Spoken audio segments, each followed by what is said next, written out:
Olá, mulheres! Esta é a leitura do dia 137 de 365 dias. Vamos juntas? Hoje leremos livro do Velho Testamento, 1 Samuel, capítulos 20 e 21. Então Davi fugiu da casa dos profetas em Ramá. Foi até o lugar onde Jonatas estava e lhe perguntou: O que foi que eu fiz? Qual é a minha culpa? E qual é o meu pecado diante de seu pai, que procura tirar minha vida? Jonatas respondeu: Nada disso, você não será morto. Meu pai não faz coisa nenhuma, nem grande nem pequena, sem primeiro me dizer. Por que então meu pai esconder isso de mim? Não há nada disso. Então Davi respondeu enfaticamente: Seu pai sabe muito bem que encontrei favor diante de você. Assim, ele resolveu que você não deve ficar sabendo disso, para não se entristecer. Mas tão certo como vive o Senhor e como você vive, Jonatas, há apenas um passo entre mim e a morte. Jonatas disse a Davi: Farei tudo o que você quiser que eu faça.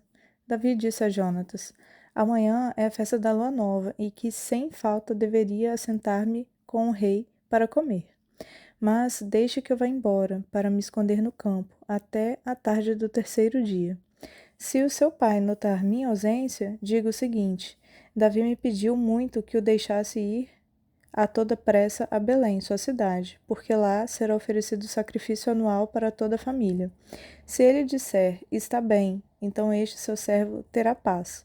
Porém, se ficar com muita raiva, saiba que ele já decidiu me fazer o mal.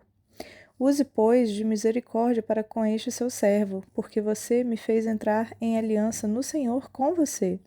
Mas, se sou culpado, mate-me você mesmo. Por que você me levaria ao seu pai? Então Jonatas disse: Nada disso. Se eu, de algum modo, soubesse que o meu pai está determinado a trazer esse mal sobre você, acha que eu não avisaria você? Então Davi perguntou: Quem irá me avisar se por acaso seu pai lhe responder asperamente? Jonatas respondeu: Venha, vamos ao campo. E eles foram. Jonatas disse a Davi: O Senhor, Deus de Israel, seja testemunha. Amanhã ou depois de amanhã, a estas horas, sondarei meu pai. Se houver algo favorável a Davi, eu lhe mandarei dizer. Mas, se meu pai quiser fazer mal a você, que o Senhor faça com Jonatas o que bem quiser, se eu não avisar disso e não o deixar ir embora, para que você siga em paz. E que o Senhor esteja com você, como tem estado com o meu pai. E se eu então ainda viver, use para comigo da bondade do Senhor, para que eu não morra. Nem tampouco jamais afaste da minha casa sua bondade, nem ainda quando o Senhor eliminar da face da terra todos os inimigos de Davi. Assim Jonatas fez aliança com a casa de Davi, dizendo: Que o Senhor vingue os inimigos de Davi. Jonatas fez com que Davi jurasse de novo pelo amor que lhe tinha, porque Jonatas o amava com todo o amor de sua alma. Jonatas disse a Davi: Amanhã é festa da lua nova. Eles vão perguntar por você, porque o seu lugar estará vazio. No terceiro dia, vá depressa ao lugar onde você se escondeu no dia do combinado, e fique junto à pedra de Ezel. Atirarei 3 flechas para aquele lado, como quem atira ao alvo. Eis que mandarei o moço e lhe direi: Vá, procure as flechas. Se eu disser ao moço: Olha, as flechas estão para cá de você, traga-as, então venha. Davi, porque tão certo como vive o Senhor, você terá paz, e nada há de temer. Porém, se eu disser ao moço: Olha, as flechas estão mais para lá de você, vá embora, porque o Senhor manda que você vá. Quanto àquilo de que eu e você falamos, eis que o Senhor é nossa testemunha para sempre. Então Davi se escondeu no campo, e sendo a festa da lua nova, o rei se pôs à mesa para comer. O rei sentou-se na sua cadeira, segundo o costume, no lugar junto à parede. Jonatas ficou na frente dele e Abner sentou-se ao lado de Saul. Mas o lugar de Davi estava desocupado. Porém, naquele dia, Saul não disse nada, pois pensava: deve ter acontecido alguma coisa com ele. Ele está cerimonialmente impuro. Certamente estará impuro. No dia seguinte, o segundo dia da festa da lua nova, o lugar de Davi continuava desocupado. Então Saul perguntou a Jonatas, seu filho: Por que o filho de Jessé não veio comer nem ontem nem hoje? Jonatas respondeu: Davi me pediu encarecidamente que o deixasse ir a Belém. Ele me disse: Peço que você me deixe ir, porque a nossa família tem um sacrifício na cidade, e um de meus irmãos insiste comigo para que eu vá. Portanto, se encontrei favor aos seus olhos, peço que me deixe partir, para que eu veja os meus irmãos. Por isso não veio à mesa do rei. Então Saul ficou irado com Jonatas e lhe disse: Seu filho de mulher vadia e rebelde, você acha que eu não sei que você elegeu o filho de Jessé para vergonha sua e para vergonha da sua mãe? Pois enquanto o filho de Jessé viver sobre a terra, nem você estará seguro, nem seguro estará seu reino. Por isso, mande buscá-lo agora, porque deve morrer. Então Jonatas perguntou a Saul, seu pai: Por que ele deve morrer? O que foi que ele fez?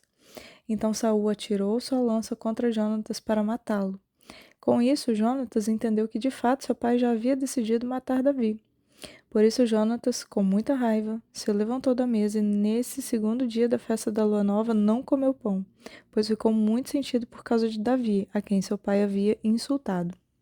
Na manhã seguinte, Jonatas saiu ao campo no tempo combinado com Davi e levou consigo um rapazinho. Então disse ao seu rapaz: Corre e busca as flechas que eu atirar. O rapaz correu e ele atirou uma flecha que fez passar além do rapaz.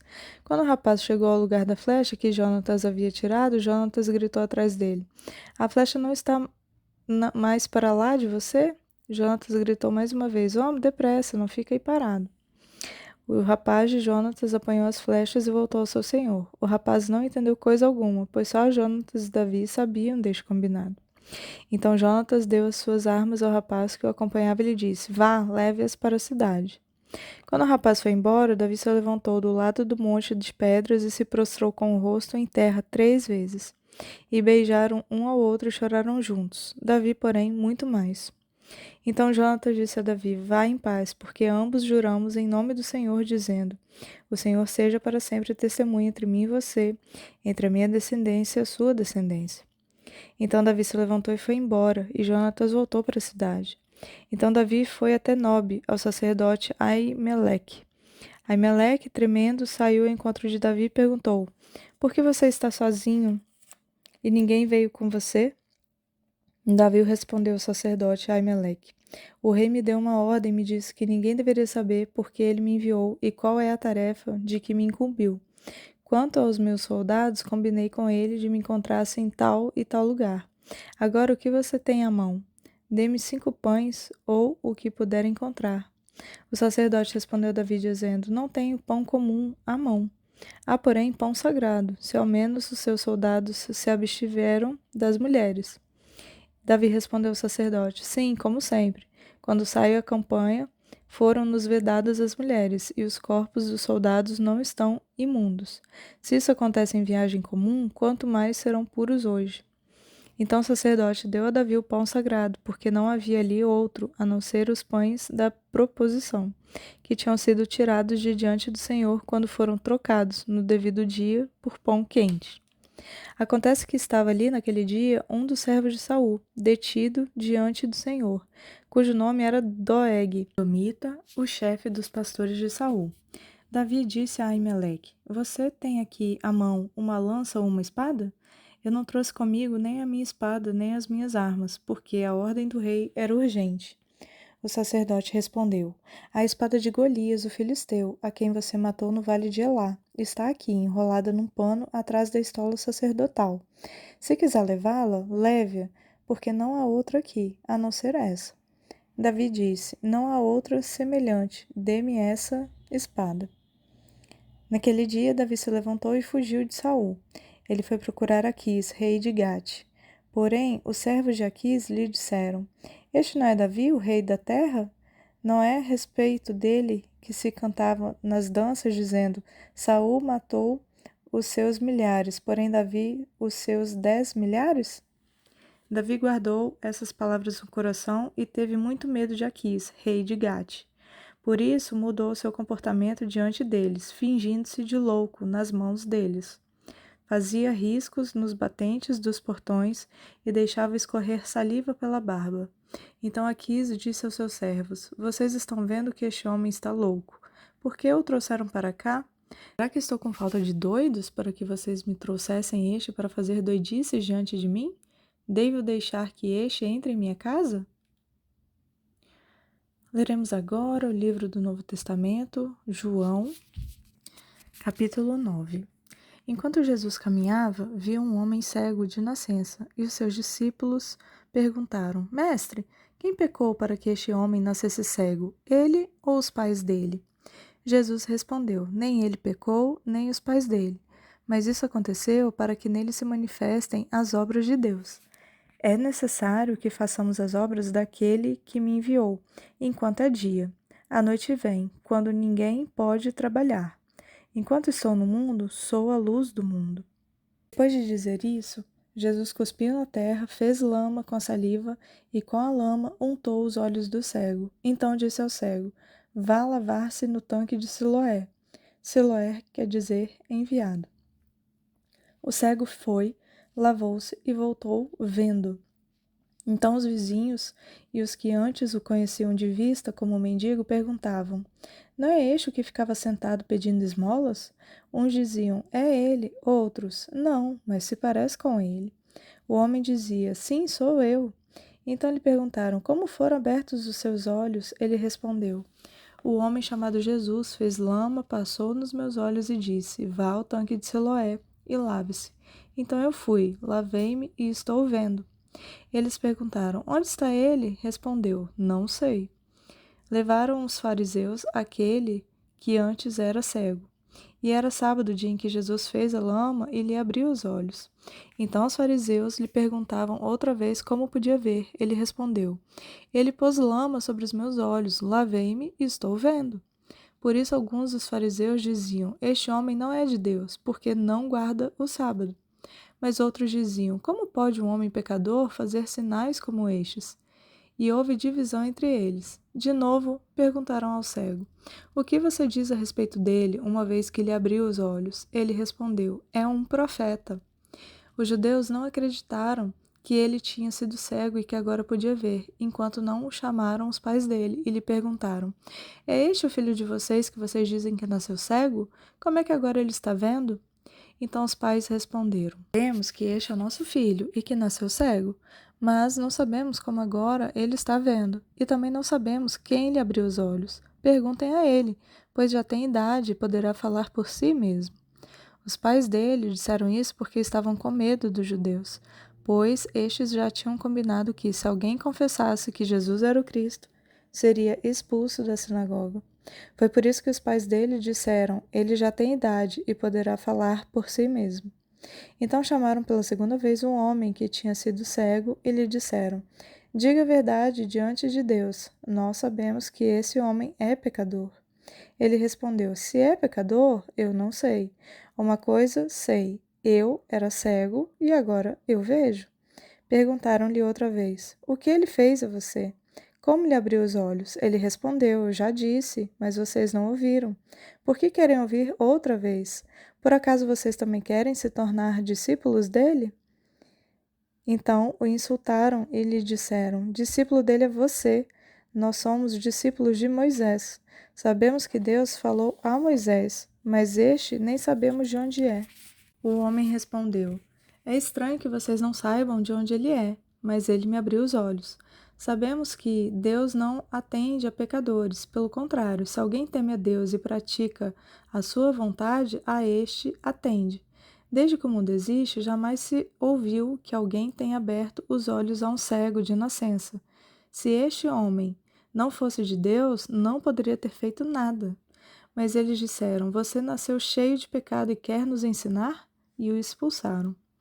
Jesus ouviu que eles tinham expulsado o homem. Ao encontrá-lo, perguntou: Você crê no Filho do Homem? Ele respondeu: Quem é, Senhor, para que eu creia nele? E Jesus lhe disse: Você já o tem visto, e é aquele que está falando com você.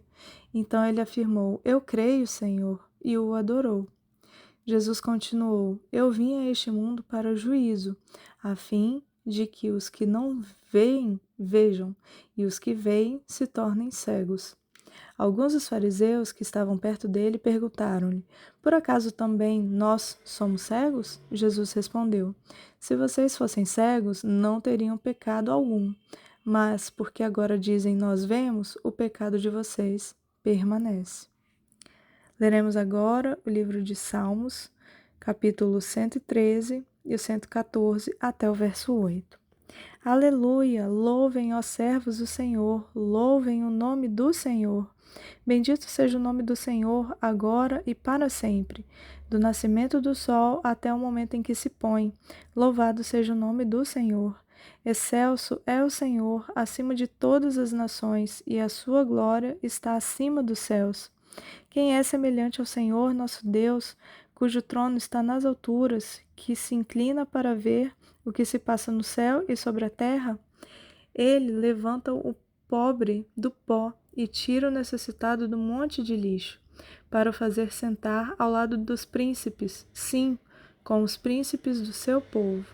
O Senhor faz com que a mulher estéril viva em família e seja alegre mãe de filhos. Aleluia!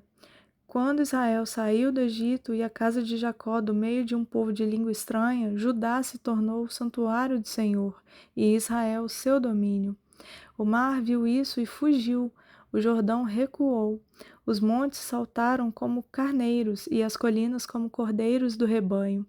O que lhe aconteceu ao mar para que você fugisse assim? E você, Jordão, por que recuou? Montes, por que estão saltando como carneiros, e vocês, colinas, como cordeiros do rebanho? Trema, ó terra, na presença do Senhor, na presença do Deus de Jacó.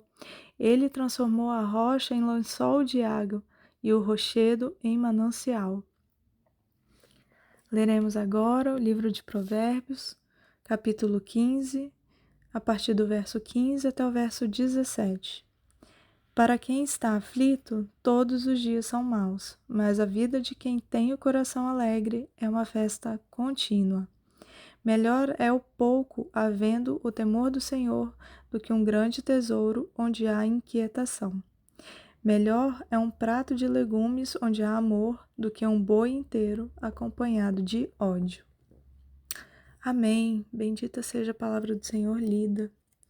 Eu sou a Jaqueline e desejo que você tenha um dia abençoado, sob a proteção do nosso Senhor Jesus Cristo. Amém.